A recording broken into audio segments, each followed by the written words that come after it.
Olusapho lunamalungu ngama-32 lungukelene kule ndlu incinci namagumbi amane. Amanye amalungu kunyanzeleka ukuba alale phansi ngenxa yongabikho kwebhedi zaneleyo. Utholakale abantu basihleka siphuma ngaphandle sikha imibhido.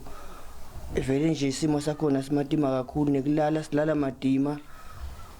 Akukho nje mnanzi vele empilweni.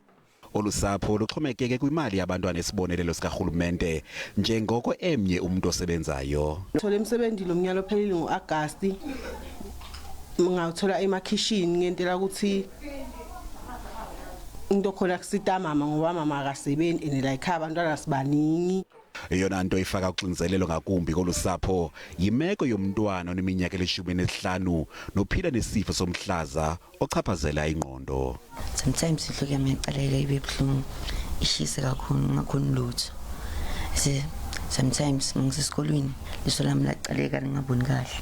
Ubona ngathi ngibona lokumhlophe and liso lami linyaliboni kahle. Kodwa nangona bephila phansi kwale meko, ithemba labo balibeke komnye umntwana wolusapho uGrain Nkosi nokunyaka wakhe wokuqala kwizifundo zenjineli. Nawari angene message from NSFAS yathi ngiacceptile, then ngahamba ngaya esikoleni. From there angase ngithole imali ukuthi ngifounded. So sukusela ngifunzile so ngifuneka tangibala khaya imali ukuthi ngibhadale rent. Nyalo njoba ngila khaya angikhoni ukubhadala rent because ufuna bathenge kudla kwende konke into and umastandi wami leli ngihlala khona ufuna rent yakhe. Olusapho lufake isicelo sendlu yeRDP kodwa ukukhangeleka ngathi lusenza kulinda ixesha elide.